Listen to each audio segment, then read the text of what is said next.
Afternoon, everybody. This is Sports Politicking, Agree to Disagree. I'm your host today, Leonard Lynch Jr. With me today, I got Big Turner in here. Go ahead and introduce yourself, Turner. And John Turner, Chesapeake, Virginia, from Newport News. You can get at me on Twitter at Everybody Loves John. Follow our group, Sports Politicking Presents Agree to Disagree on Facebook. Check us out. All right, today we decided to go live to speak to y'all, pretty much debate and go back and forth, talk about the new QB tiers that came out today, the whole rankings. You know, they had the voting panel. This is the third time they had it going on this year. It consisted of 42 league insiders, the 10 general managers, 5 head coaches, 5 defensive coordinators, 8 personnel evaluators, and 7 position coaches and executives. So this is how they broke it down for tier. There's 5 different tiers, as I said. For tier 1, these are for the quarterbacks who can carry his team each week, and the team wins because of him. Tier 2 can carry a team sometimes, but not as consistently. Tier 3, legit starter, but needs heavy run game and defense to win. Tier 4, might not want this guy starting all 16 games. And Tier 5, do not think this guy should be starting. For Tier 1, it only had 3 guys. You had Tom Brady and Big Ben. I'm going to go ahead and let Turner go ahead and take it off and see what he has to say. Yeah, when I first read it, my first thought was, okay, I could see why they made this list with those 3. Obviously, A-Rod really doesn't need much. One of the best arm talents the NFL has ever seen. Great mobility, great accuracy, great deep ball. It's not really much that you can add to that. As far as Brady, and I'll just put this out there, people have claimed that I'm not the biggest Brady fan in the world. So this is not, and it never comes from a place of hate. After thinking about it more, I didn't have him at a 1. I had him at a 2. I had Ben at a 1 still. Ben is in his prime. Yes, Ben does get hurt, but if I'm not mistaken, he didn't miss a game the past 2 seasons before missing 4 last year. So his durability has gotten better, but it's also gotten better as his offensive line has gotten better. So I agree with that. He has the best receiver in football in AB. Hard to go against that. My issue with Brady, and as I thought about it throughout my day, was if they're projecting going forward, who projects to hold their value to do those things that the tiers have them doing. I didn't have Brady as a 1. Reason being is because Brady looked bad without Gronk last year, and this is something that I've said for a while. He doesn't look the same without Gronk. And most quarterbacks, if you take their best wide out there, if you take their best target away, they don't look the same. You can look at A-Rod last year. But to me, just subjectively, and there are some numbers that show this, A-Rod still looked better. And this, I'm talking about from my eyes, A-Rod looked better than Brady did without Gronk. Like, Brady looked lost. Brady relies on a short passing game, get the ball out. But some of his throws were off last year, and Gronk in particular has a wide catching radius, which makes up for a lot of that. Brady's also much older, so it's difficult to say that he's going to carry this value over this year. I'm sure you feel a bit differently than I do on tier 1, but if I had to create my own tier 1 as far as projecting going forward, because if we're looking at it realistically, there was probably only, I would say Ben was tier 1 last year. Carson was tier 1 last year. Drew was tier 1 last year. To me, just me personally. But projecting going forward, I say Breeze is more likely to hold his value. So I will put him as a 1. I will put Ben as a 1. I will put Cam as a 1. And I will put Russ Wilson as a 1. And also A-Rod, obviously. So I will have 5 tier 1 if we're talking about last year and also projecting going forward. Okay. I agree somewhat with what you had to say. From reading the article, it sounded like off of just going into this year, what they think, coming off of last year, going into this year.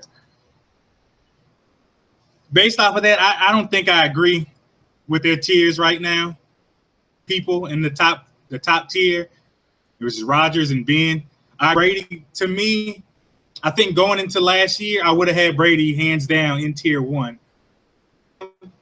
Without Gronk last year, that changed it for me. Although as the year went on, he got better. They got in the rhythm. You know, guys got back from injured reserve or from injury, and he looked better. But I think Gronk is what makes that thing go. Because of Brady anymore, I think he needs more around him, like he did earlier in his career. He needs that now. So for me, last year and projecting onto this year, I think Rodgers and Ben would be my only two in tier 1. I hear what you said about Breeze, but I don't tier 1 right now simply because I'm also calculating the fact of his actual team. As I don't think he can win by himself and carry the team by himself anymore like he could 3-4 years ago. So that's why I wouldn't have Drew Brees in my first tier. Carson, I don't have him in there simply because that team around him, I don't think if that team wasn't as good as it was, I don't think he'd be able to carry them. So for those two, that's why I wouldn't have them in there. But for Rodgers and Ben, I agree wholeheartedly with you. Those two right there, they deserve to be tier 1. They're the cream of the crop as it goes right now. Yeah, and I don't think as far as Carson, you know, Carson was my MVP last year. Yes, the team around him was ridiculous, but Carson made also some of the most difficult throws a quarterback is asked to make and completed them on a regular basis. He resuscitated your boy Larry. I would think just on that alone that you would have him. Honestly, I can see why he's not. And the rationale in the article actually, and for those who don't know, the article is insider. So if you don't have insider, it's paywalled, so you can't look at it. But for those, that's where we got it from. But as far as Carson, I could see it. The logic in the article was how bad he looked in the playoffs, and that was a testament to him not being able to hold up physically over the season. I'm not necessarily saying I agree with that, but I see that logic. He is an older quarterback. I could see him taking a step back, especially with some of the ridiculous throws that he had to make last year. I can't really see him being able to sustain that over the year as well. And Arians' offense, and we're both big fans of Bruce, but that offense requires the offensive line to protect for longer periods of time. Who's to say they're going to be able to do that this year? Carson's not really the most durable guy. He gets a few hits. That changed the outlook on it. Now, looking at tier 2, tier 2 had 12 quarterbacks in it. That's a lot to me. I kind of wish they would have broken it down differently. But for the tier 2, they had Cam, they had Drew, they had Russ Wilson, they had Luck, and I know you got something to say about Luck, so I'm gonna let you go on that in a few minutes. Rivers, they had Rivers, Eli, Carson, Romo, Flacco, Matt Ryan, Matthew Stafford, Andy Dalton, and that's it. So that's a lot of quarterbacks. I don't agree with that list, but I'm gonna let you. I know you're going in on my boy. So go ahead. Yeah. I'm gonna let you go ahead and have that one. Go ahead. Yeah, I'm gonna have to go in on this. This, for me, I think I agree with you. They should have broke this down more. I think the talent is from tier 1 to tier 2. I think it's a big drop off. I do like that they only had 3 people in tier 1. Although I don't think Brady is tier 1. I also wouldn't put him in tier 2 with all these other 12 names as well. So for that fact, I understand them Brady being in tier 1. 12 guys up here, I do not agree with this at all. Now, the criteria for tier 2 was can carry a team sometimes, but not as consistently. To have Eli in here, to have Andrew Luck in here, to have Matt Stafford in here with these other guys, they should not be in there. They're clearly not tier 2. Rivers, I'm on the fence with him. I think he can, but the last year or so, he hasn't been as good as he has been in the past. So I would probably take him out as well. For me, it would be Cam, it would be Breeze, it would be Russ, it would be Carson, Romo, and maybe Matt Ryan and Andy Dalton in there. Now, the reason why I have Dalton in there, to me, if he hadn't gotten hurt last year, I think he might have been creeping up on tier 1 last year, because besides Carson Palmer and Cam Newton last year, Andy Dalton was lighting it up. He was in the conversation for MVP for me, simply because he was lighting it up. Even though he has a stacked team as well, in my opinion, with the Bengals, he was lighting it up for what he's done previously. He was the MVP. I don't think he should be in tier 1, but he's probably the cream of the crop of the tier 2 right now, just based on our projections and what he's done last year, what he did last year. What he did last year was phenomenal. And by all accounts, he looks better, and people are expecting him to do more and be better this year, just as a quarterback, his accuracy, because his accuracy has been a little off his entire career. But if he can improve that and his decision-making, I think he can be tier 1 next year. I would have him in tier 2. I understand it simply because I don't think he can carry a team anymore, but he's definitely a top flight quarterback still. Not elite anymore, but he's still a top flight quarterback. Romo, if you look at what he's done, he's not asked to carry the team single-handedly. He holds it down. I have him in tier 2. Flacco is Flacco. I've never thought he was that good. I think he had one playoffs to get him to win a Super Bowl with Baltimore, and that's been it. He's consistently good, but he's not the guy that you want leading your team. Like he's not a tier 2 type guy. He's definitely a tier 3. Boy, the Colts and Luck. I think Luck and Eli Manning, I think they're in tier 2 simply off of hype since his freshman year in college, since his freshman year in Stanford.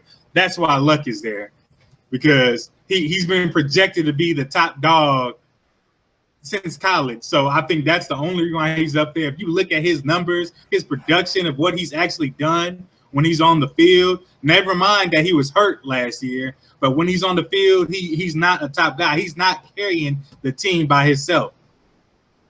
Same thing. I think those two playoff runs that got them Super Bowls has cemented his place for his entire career. Never mind the fact that he's been the rest of his career for the rest of it. Those 2 playoff runs have put him over the top. That would be my tier 2. And Stafford, I can't believe they even put him up there. I don't know what they were thinking. And without Megatron, a Stafford without Megatron, I'd love to see this. Tape now, but I just don't see it.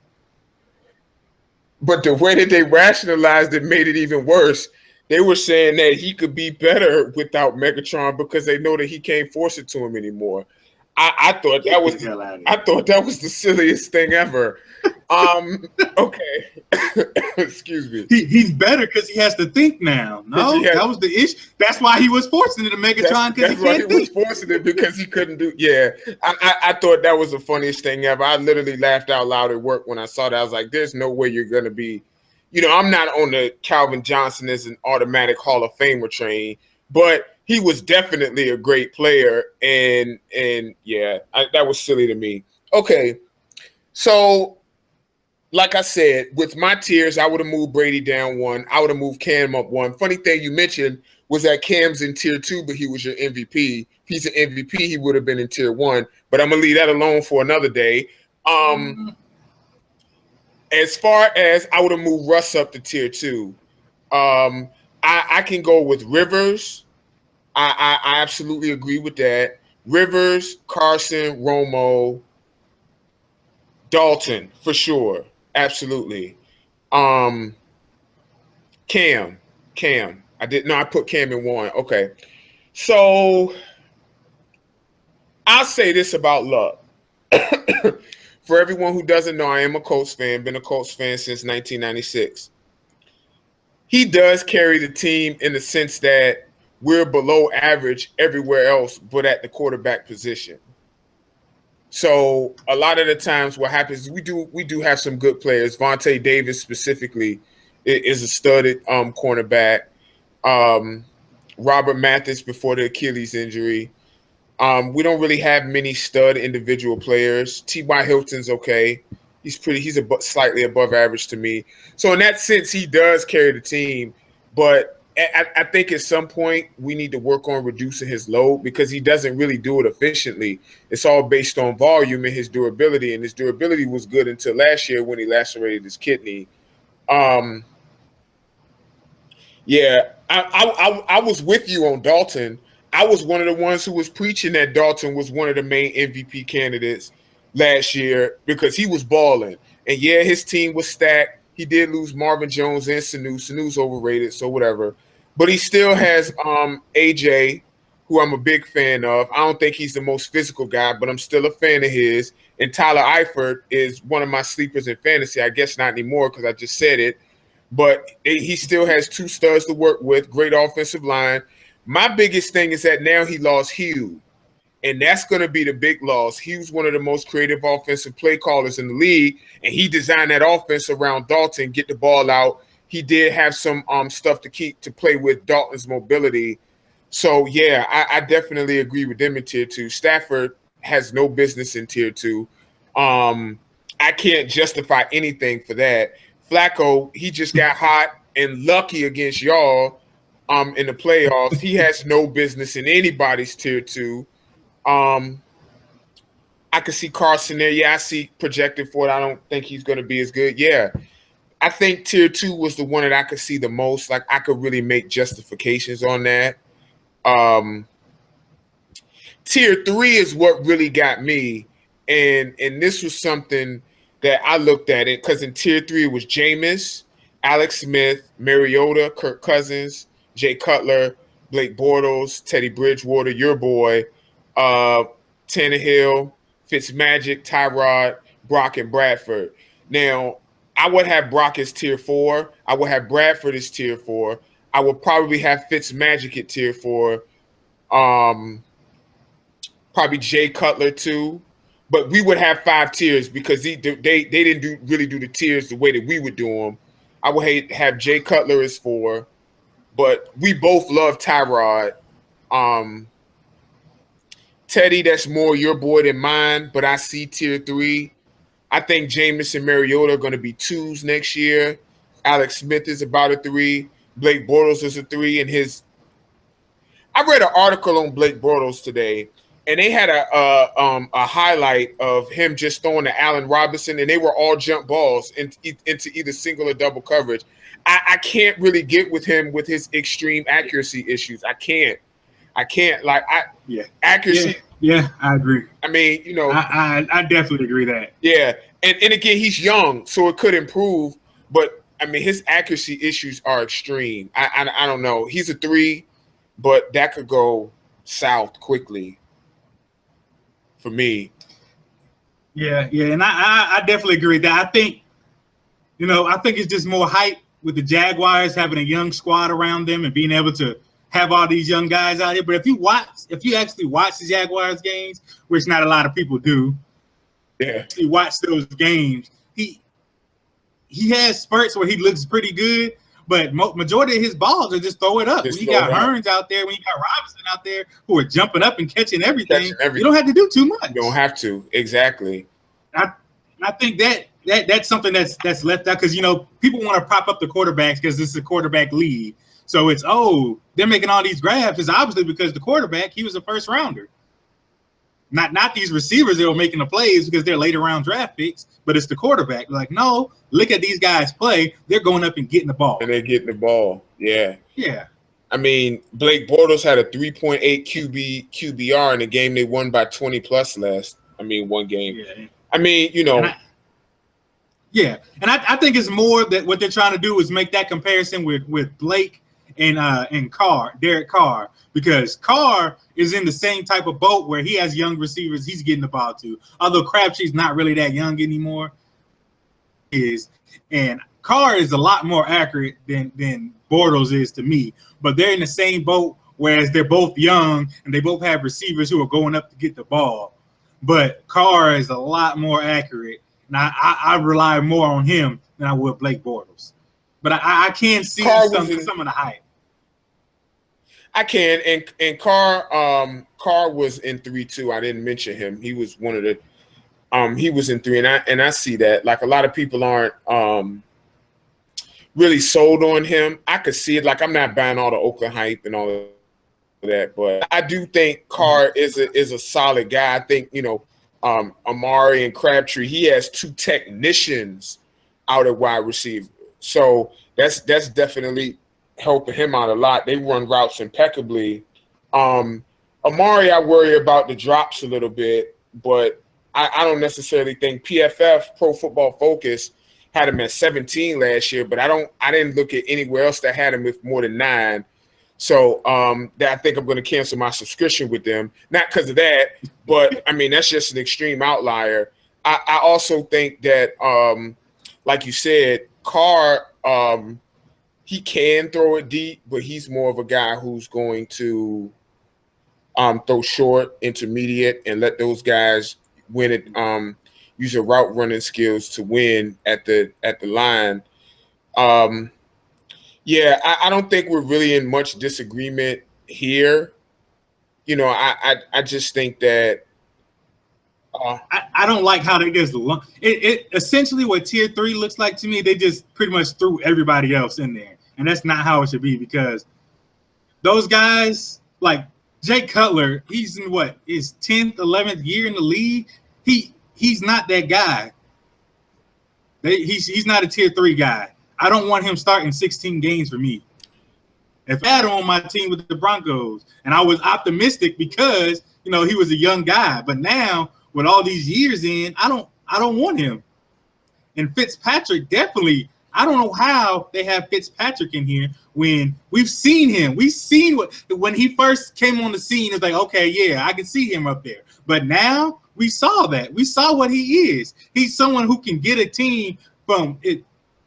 He can fill in the gap. He's a great gap guy. He's a great tier 4 guy, because if I need someone to fill in the gap for a young guy, I wouldn't mind having him. But as we saw at the end of that last game of the season, to get the Jets into the playoffs, when they had a squad who might have been able to do something in the playoffs, he throws 5 interceptions. That's Fitzpatrick. Yeah, I mean, and he had 2 really good wide receivers too. So I really feel like they elevated him more than, you know, Fitzmagic elevated them. I think you're being a bit too hard on Jay. Yes, his inconsistency is maddening. I could see tier 3 for him. I don't know. I don't really have much else to say. Like, if you put him in tier 4, like I'm not gonna argue about it, honestly. You know, I can't put. We didn't really talk about Kirk Cousins much. I feel like with the Redskins fans in our group, they talk about him enough. I'll say this, and this is some shade a little bit. I feel like if you put Kirk Cousins in the New England Patriots offense, I don't think there would be much of a drop-off.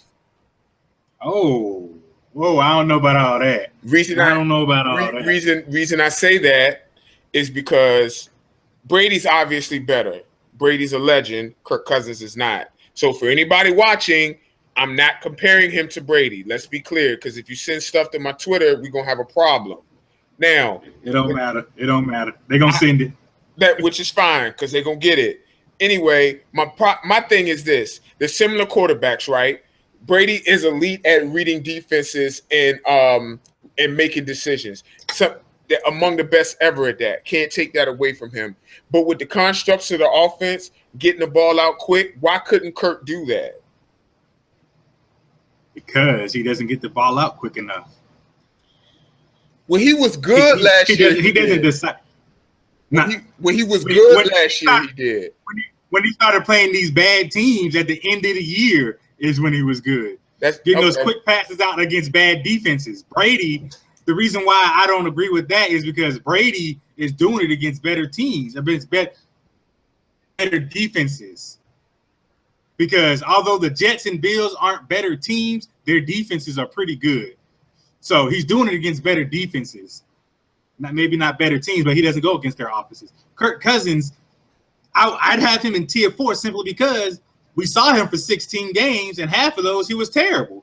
So I wouldn't want him starting 16 games for me as my starter. Now, after this year, if he does the same thing, then maybe I can see him in tier 3. But he was terrible for the first half of the season. And then once they started switching up the offense to cater to him more, then they improved. And he has so much talent around him who can take the top off the ball, take the top off of defense easily. Okay, I'm gonna say this. I don't completely buy the narrative that Kirk was just Blaine Gabbert against good defenses, and then he turned into Peyton Manning against bad defenses. I think it's always somewhere in between. I did see some really good games from him, and one thing I will point out is that he really cut down on his turnovers, and that was always a bugaboo for him. He cut down on his turnovers. I don't know how much of that was because of dropped interceptions. I'd have to look that up. There are some games he did look really good. There were 9 games where he threw no picks, and I don't think he threw more than 2 in any game at all. So you got to give him credit on that part. Yes, there's an element of luck to turnovers, unless you're A-Rod or Brady, who historically avoid turnovers. But you got to give him credit for avoiding turnovers. So we can start there. I would definitely keep him at a 3 with the possibility to move up to 2. I'm surprised you didn't talk about your boy Teddy, though. Oh, I was about to. Okay. I think he's rightly where he should be, tier 3, which is, you got to have a good defense and a strong running game, which is what he has, and he had that, and he won his division.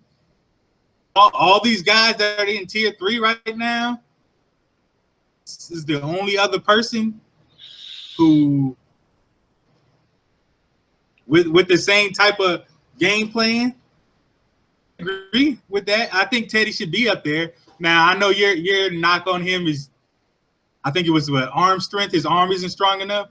But my thing is, he is Brady-esque in where him and his turnovers, and he's going to get the ball out quickly because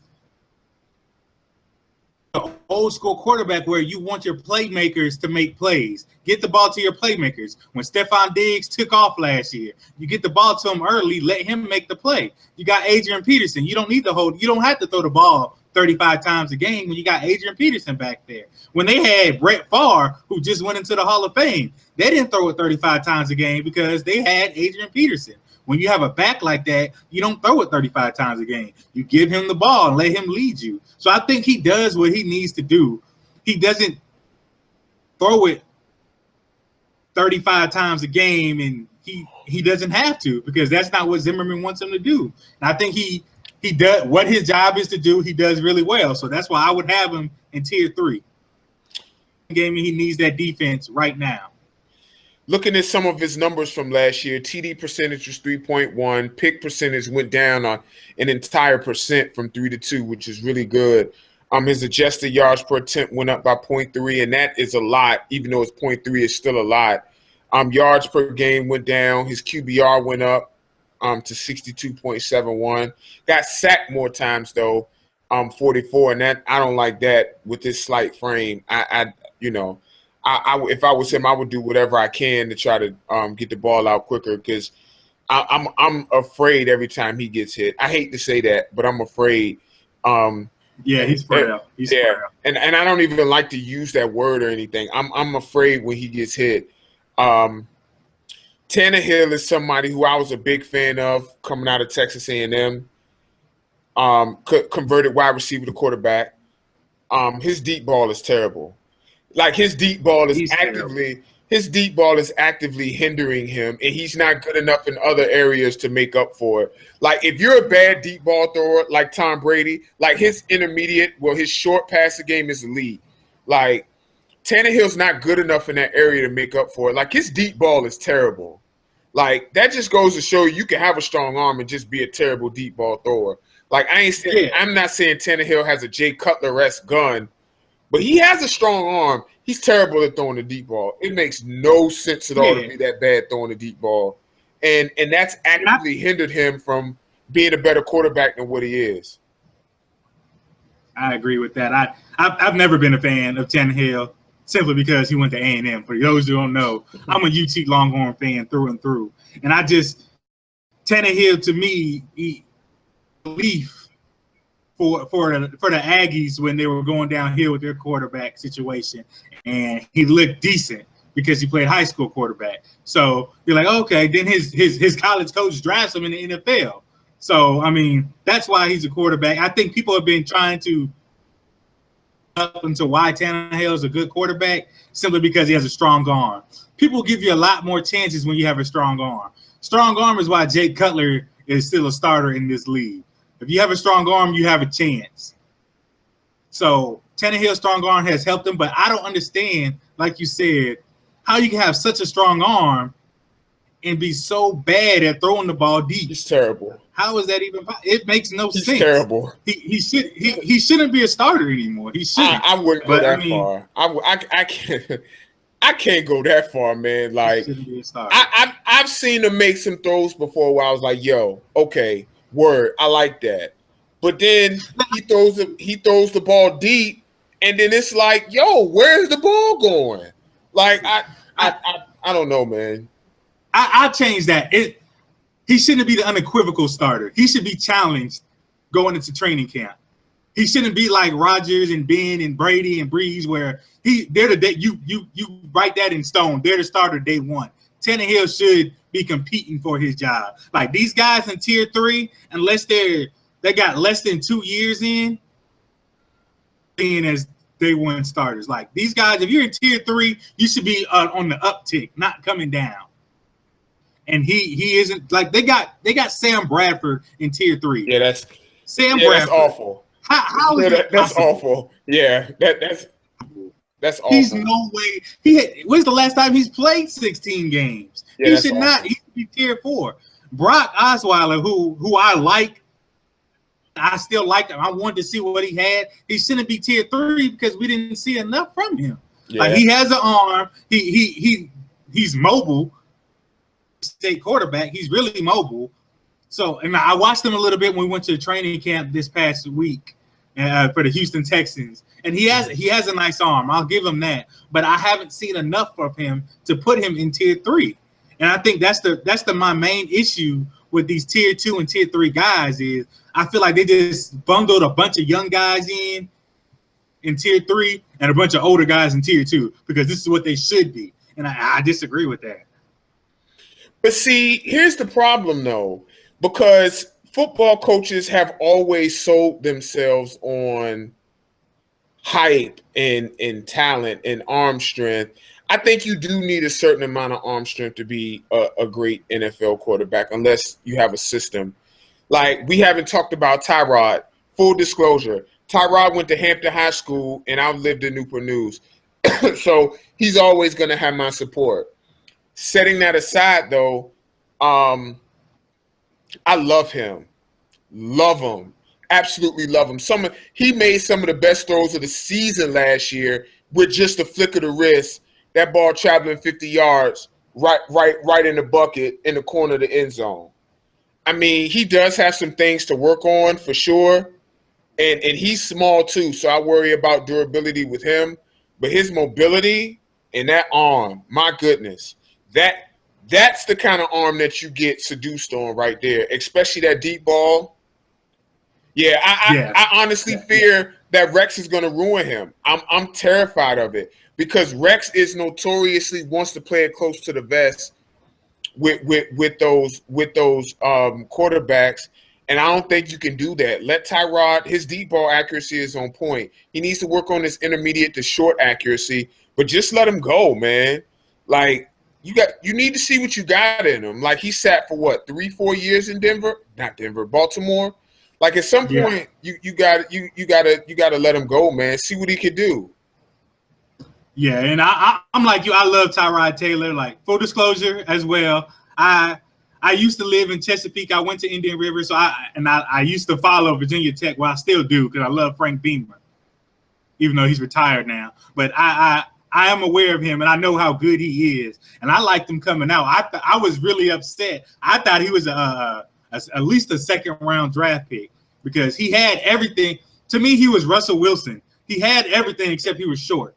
If he was taller, then he would have got drafted higher. And that I feel like that hurt him. And then once he went to a perfect organization with the Ravens, and then you got Ed Reed and Ray Lewis and Terrell Suggs talking him up, saying this dude needs to play. He can ball. They're seeing him every day in practice. He's going against that defense every day.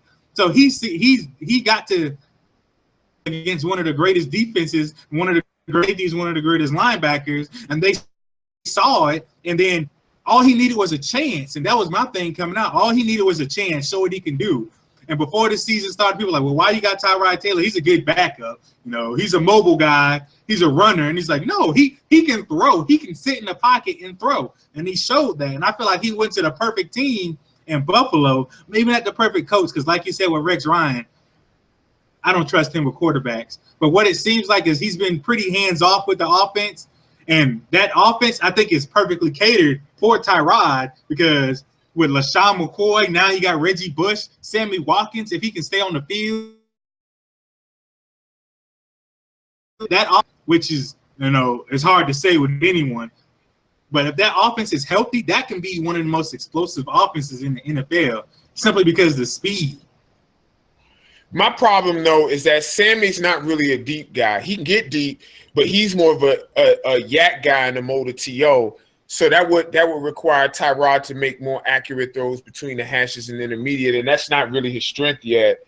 Some of the deep balls he hit last year was to Marcus Goodwin, I think, Robert Woods. A few of them were to Sammy, but Sammy's the best receiver on that team, and I think that they got to get him more involved in the offense. He has to be healthy, of course. I think a good tight end will help him as well, you know. Well, they got Charles Clay. He's pretty good. Like he's pretty good. I think he's more of an H back though. Yeah, they do a little bit of everything with him. They do, and I agree with you. Sammy Watkins, for as fast as he is, he's not a real great. Yeah, he's never really been a deep. Yeah, he's never really been a deep ball guy. He's more of a technician who just so happens to be fast, which is good. But yeah, he's not really been a deep guy. Okay, we done talked about tier 3, tier 4. I don't even know. Like, it's sad to talk about it because if you're a 49er fan and you have insider, how can you look at this and have hope for your team? Because both of your quarterbacks are on tier 4 with Cap and Blaine Gabbert. And then you're a Broncos fan. You got Sanchez there. The Browns are preaching all this hope. RG is there. And then the Rams have Case Keenum. And they didn't have a quarterback that was on the list prior to that. So their best quarterback is a tier 4 guy. I mean, it's not really much to say here. I will highlight RG, and I'll just say it's sad to see how far he's fallen. One of the best rookie seasons in recent memory, and now he's a tier 4. I mean, some of that's self-inflicted. Some of that's self-inflicted. Other is Shanahan and in the mind game Shanahan likes to play. Kaepernick is really sad. That just goes to show the impact of coaching and team strength around a quarterback, because Cap looked tough when Harbaugh and everything was clicking, but then once the team deteriorated around him, Cap deteriorated too. I mean, I don't know. It's not really much we can say about this group. All of these guys here are pretty much make a comeback, it seems, except Case Keenum. I don't even know why they put him up here. I don't think anyone believes he's the starter for that team, but whatever. Who's their other quarterback? I don't even know. They just drafted. Oh, that's right. They got Goff. They got Jeff Goff. They got Goff. Okay. Case Keenum, then I don't know what to tell you. The quarterback is all they got to do is hand it off anyway. But that's hard. It's hard for me. I put an asterisk next to RG simply because we haven't seen him hoping that he can get back to form. You know, a new environment. You know, where he feels wanted. Like you said, a lot of the stuff that happened to me, I feel like it was more 50-50. Anyone that knows me, heard me talk about it, I pushed actually on Mike Shanahan and not getting that correct. A lot of the blame also goes to Dan Snyder, who enabled RG3. Like he was a great quarterback, but you enabled him too much. You can't let him think he's bigger than a team, bigger than the coach. You can't have that from a young quarterback. But I feel like if he can get back, if you can't bring him back, I feel like he might be done. From the perspective of other coaches and other GMs and other owners around the league. Mark Sanchez, for my quarterback, it is what it is. If I'm being optimistic simply because he's the quarterback of my team, but if he can act like he did his rookie and sophomore year, we should be okay. We don't need a savior. We just need someone not to turn it over. If we could win with your boy Peyton last year, playing like the worst quarterback in the league, we can win with Sanchez. I mean, yeah, I don't really know. Yeah, it's not really much to say about him. But back to Sanchez and Peyton. What really helped y'all in the playoffs is just that Peyton didn't turn the ball over that much. I think he only he had 2 interceptions in the playoffs. I don't know if he fumbled if the defense recovered it. I don't really recall. I do know he had 2 picks, one against Carolina and one against Pittsburgh. What was really big though was his mind. Like I didn't like them benching Brock for Peyton, but his ability to read the offense or read the defense and put him in the right play, that's what really helped. So we didn't really need him to throw, and his cutting down on turnovers was huge. But yeah, I agree with you there. Yeah, there's a huge difference. Yeah, I think with Brock though, Brock clearly had the arm strength, but he doesn't have the requisite touch. Seems like every pass he throws is hard. Like I don't know. Maybe I could be missing something. I know he has a very strong arm, so I'll give him that. But it seems like he didn't throw with the requisite amount of touch on his passes. I don't know. Just for me, looking at this quarterback list, last year was a bad year for quarterbacks overall for me. Like Peyton was dead. Brady was almost dead without Gronk. A-Rod, listen, like there's some, just from the games that I've watched of him in publications, Football Outsider, Sean Fahey, he does like a comprehensive quarterback study, and he actually posts on Twitter about the types of throws. So he measures them based on the throws that they make to the wide receivers, independent of the wide receivers themselves. And it looked like A-Rod was still himself, but those numbers, like I just saw in an article that said A-Rod threw 200 or more of his passes last year, 1 yard or fewer past the line of scrimmage. That's disturbing for me.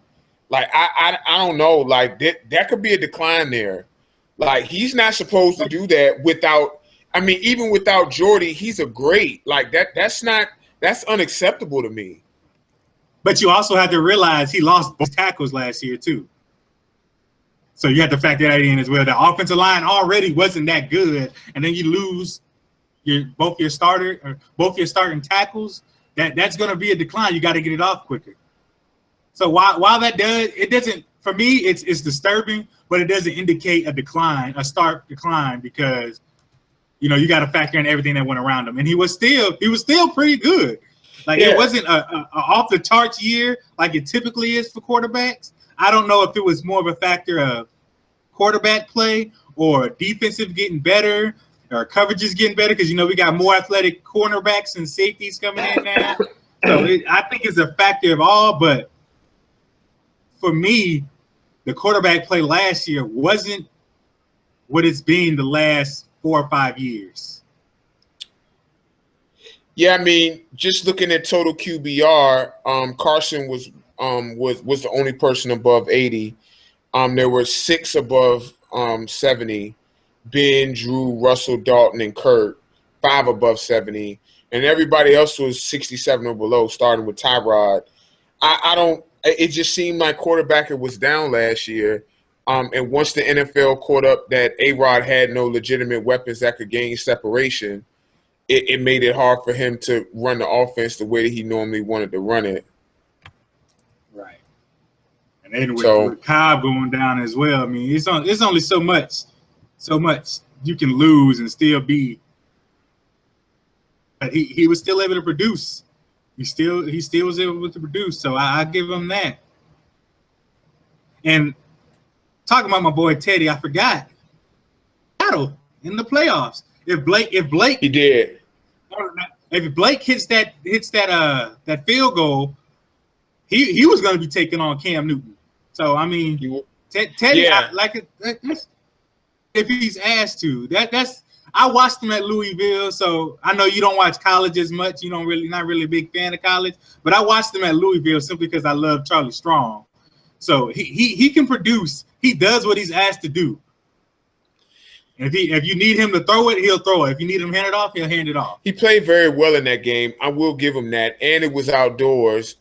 So I was worried about his arm strength, which is never good for a young 20-year-old quarterback to hear about arm strength and the elements. But he did play well. I'll give him that. And yes, if his field goal kicker hits that, I guess that's the folly of judging QBs based on wins and losses. Because considering the defense in the moment, Bridgewater played pretty well, but his quarterback just missed a chippy. Yeah, I mean, I don't know, man. Like I like Teddy. I just don't see a star there. And in the NFL, you don't have to be a star. You can win with the right team around him. But just looking individually at the quarterback himself, it's difficult for me to say star. More or less the team has to be right around him. I agree. I could agree with that. Tell North Turner stop running them options and bootlegs for him. That would help for sure. He's not a running quarterback. He's mobile enough to get away, but not someone you want running every single play. He's not. No, he's not. Stop doing that just because he's black. Stop it. Okay, ran over. and then really, to go off what you were just saying about stars is after Cam Newton and Russell Wilson, once Brady and Rodgers and Ben are gone, they're all, 30 plus now. Who else is there? As far as quarterbacks, stars. I think Jameis is going to be that dude. Yeah, we didn't even talk about him. I love Jameis. Jameis is going to be that dude. And he's a guy for me. I hate intangibles. I hate intangibles. I hate it. You can't measure it. You can't see it. Whatever. If you're not in the locker room with him, you don't know what his intangibles are. But there are a few athletes that, to me, I can feel it. Like Kevin Garnett, I can feel his intangibles. Jameis Winston, for some reason, it's like I feel it with him. I don't know why. I love Jameis. I feel like, I feel like he's going to be a star. I feel like they need to cater that offense differently. Get Vincent Jackson slow ass out of there. And stop having him go deep every single play. Like, yes, there's a big listen, I'm all about going deep. That's why I love Bruce Arians. But Jameis, not saying he can't throw the deep ball, but you got to mix it up, especially if you don't have the offensive line to protect that long. It literally takes Vincent Jackson 4 seconds to get down the field. What quarterback is going to have 4 seconds on a regular basis to get down the field? Nah. He needs a guy. Mike Evans ain't too much. Yeah, Mike Evans isn't really fast either, but Mike Evans is younger. He's faster than Vincent Jackson, but we might be faster than Vincent Jackson. Yeah. True. Mariota, I'm a fan of his too. I honestly didn't realize he was that big until last year. He's big. He's you gotta watch college, man. I'm telling you. I mean, Mariota, I was a fan of him.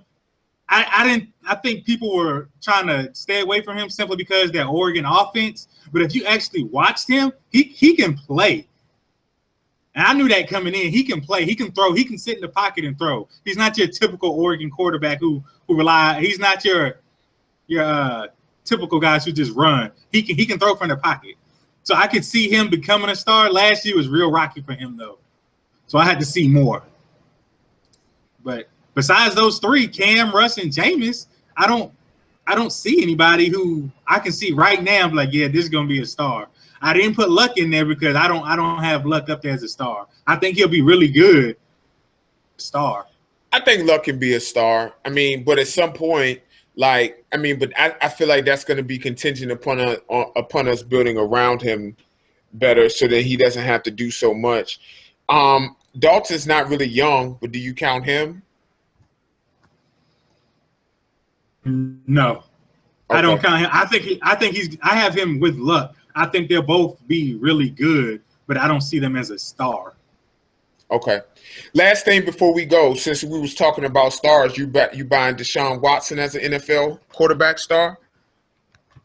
Oh yes. Okay. Have you seen him? Have you seen him? I have watched a little bit. I have watched a little bit. I like him, but one of the difficulties that I have, like, separating him from the talent around him, because he's a what, senior now? He's a junior. He's going to be a junior. So he played with Sammy. No, he wasn't even a quarterback then. Boyd was a quarterback then. He didn't have them. That's what I'm saying. He doesn't have that talent what you're thinking with Sammy, Hopkins, Ellington, CJ Spiller. He didn't play with all of them. Okay. He's the truth. Personally, I feel like even though I'm not a big Alabama guy, I can't stand Alabama. I haven't liked Alabama since Colt McCoy got knocked out the national championship and they frauded their way to a title. But whatever. But who can slaughter the Alabama defense like he ran through them and threw all over them like that? I think he's going to be good. And it wasn't just his running ability. Like, people get on him, oh, he can run. Yeah, he can run, but he can throw from the pocket, accurate. That's what gets me. He's gonna be that dude. The dude can ball. I'm really high on him. He's gonna be that guy. Whoever gets him, unless it's maybe Cleveland, because Cleveland is gonna be trash regardless who the quarterback is. Not with Hugh there though. I would trust Hugh. That's true. I would trust Hugh to get him right over Jay Gruden if Washington somehow falters. Yeah. Yeah, that's true. That's true. That I forgot he was there, but he's going to be the truth.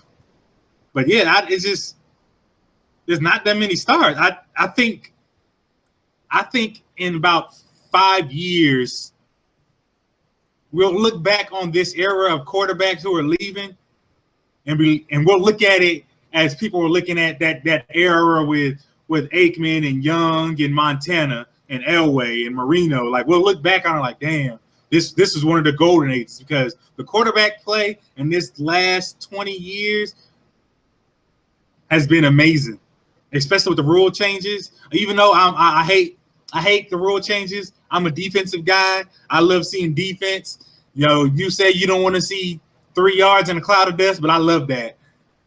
I love seeing that. But I will admit, this quarterback play this last generation has been amazing. And I probably will miss it then.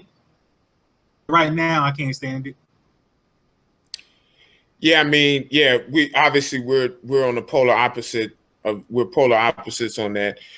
Yeah, I don't want to see Eddie George type offenses where he gets lauded for 3 yards a carry. And he's a great running back. He don't catch nothing out the backfield now. Now, I want to see passes down the field. I want to see wide receivers making spectacular catches. I have respect for running backs for sure. Absolutely. Gurley, Le'Veon Bell is one of my favorites. I'm not as big on Adrian Peterson as Mostar because he's too boom or bust and he doesn't really catch out of the backfield. But I absolutely got to respect what he's done in the league and his physical talent. I'm just all for an air it out type of game. That's just me. And it's nothing wrong with, what you feel or what I feel. I just think that I just think that that's better I just think it's better football, honestly. I can see that. I can understand that. Well, that wraps it up what we have today. The first of presumably many Ajt and Lrl debates. Fireworks weren't flying like some people from SP are used to seeing, but we'll get y'all those sooner or later. But once again, hit us up. Always watch us. We're coming at you live on Sundays. Agree to disagree. Hit us up on Twitter at Sports Politicking. Hit me up on Twitter, Instagram, all that good stuff, at Lynch Jr. You got anything to say? Thank y'all for watching, and we appreciate you.